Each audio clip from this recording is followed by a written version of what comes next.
Hello class, tonight's lesson is on angles. An angle is a figure that is formed by two rays with a common endpoint. That common endpoint is called the vertex. So if you look at this picture, this angle is made up of two rays, ray BA and ray BC.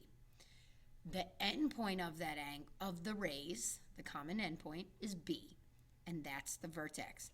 How many ways can you name this angles? Angles have to be named by three letters, and the vertex of the angle always has to be in the middle of the three letters. So our only way to name this angle is angle ABC and angle CBA. Since this is an angle sitting by itself, not connected to any other angle, you are allowed to name the angle by just its vertex. So this angle could also be referred as angle B.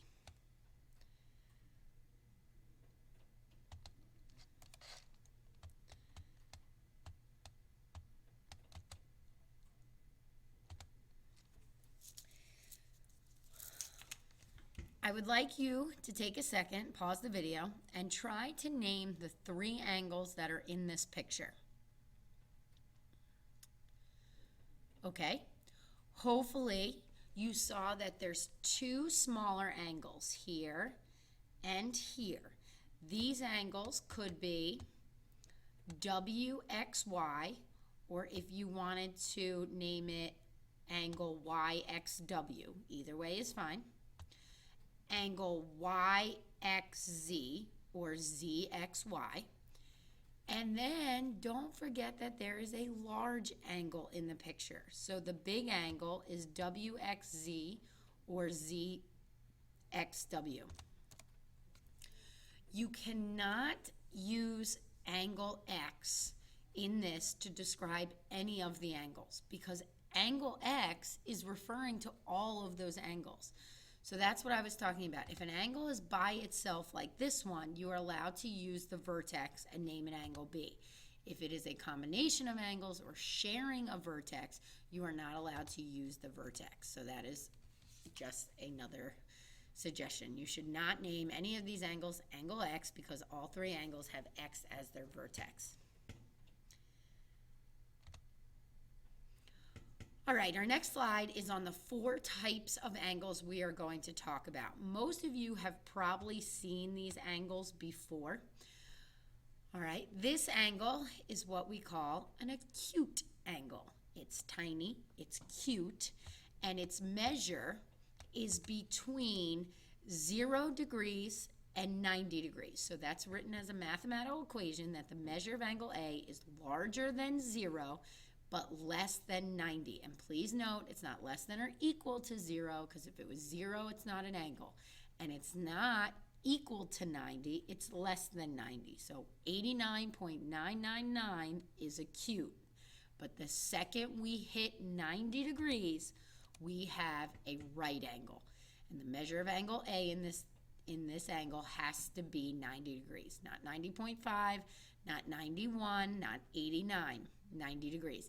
Also, you must have this red symbol right here, this box in the angle, to know that this is a right angle. If there is no box there, do not assume that it's a right angle. Our next angle is obtuse. This is big, it's large, and it's greater than 90, but less than 180. We're not really going to get into angles that are larger than 180. They are called reflux angles, but we don't use them as often in this geometry. So we're only going to stick to angles that are between 0 and 180. This obtuse angles are less than 180. If it happens to be exactly 180, then that's what we call a straight angle, also known as a line. But if I was asking you to classify the angle and you saw a line, I'd like you to use the word straight angle. I'd like you to take a picture. You don't have this slide on yours, but I just want to introduce you. Tomorrow we're going to do some protractor work in class. So hopefully this little tidbit will help you become a little more comfortable with a protractor. Protractors have kind of like a bullseye in the center or a target. You always want to take that target and put it at the vertex of an angle. So right away, I want to take that target and put it right at the corner. Now you see it has a line.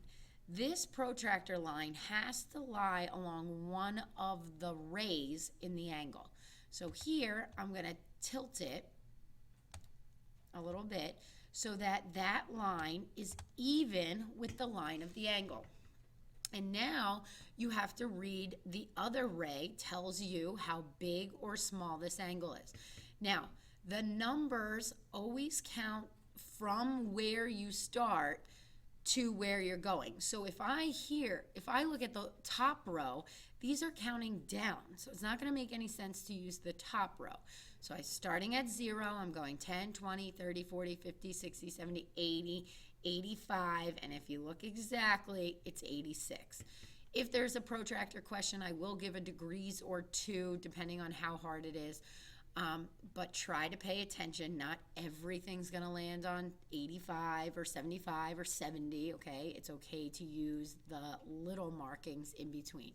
So I would put this at 86 degrees. Also, if for some reason you thought, oh, look, could this be 100 and really it would be 5, 6. Would this be 106? Well, take a second. Look at this angle. Does it look like it's obtuse? No, it doesn't. It's acute. So when you're measuring, you just want to make sure that you're paying attention that the answer would be the acute answer. Just another hint.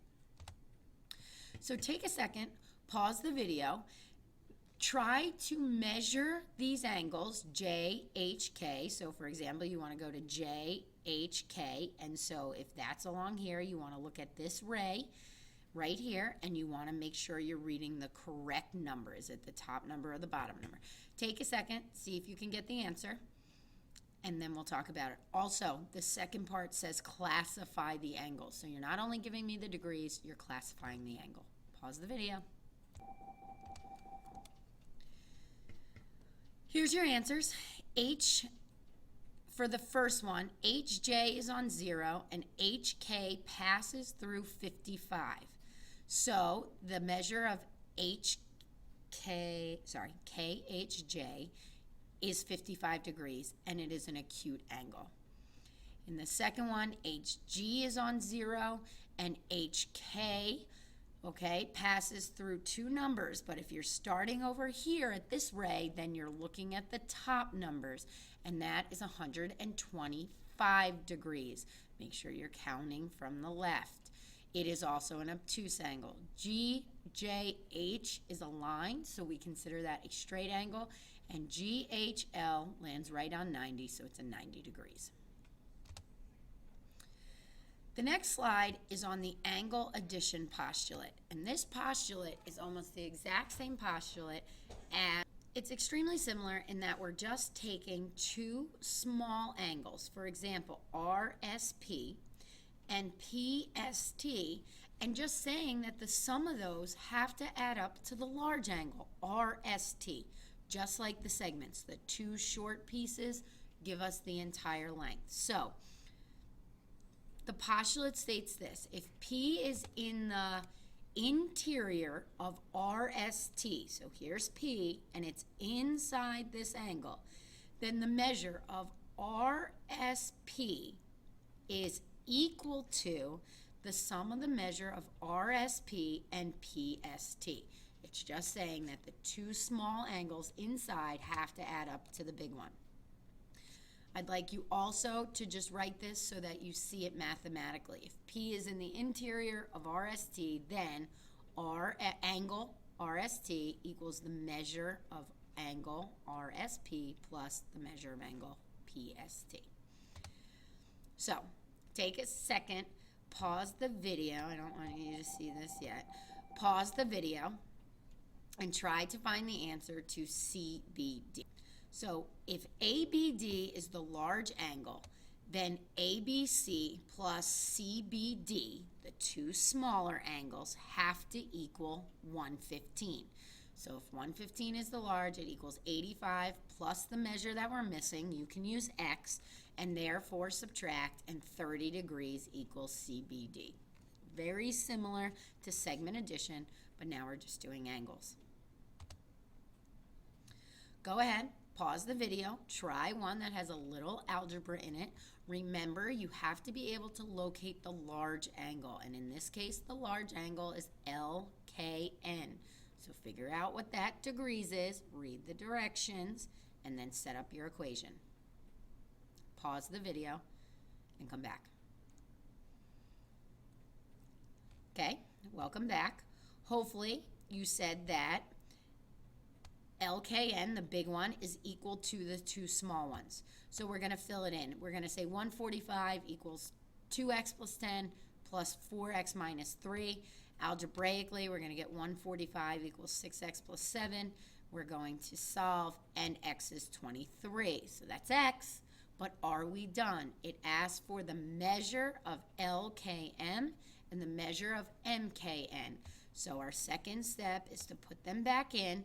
2 times 23 plus 10 and 4 times 23 minus 3, we get 56 degrees and 89 degrees.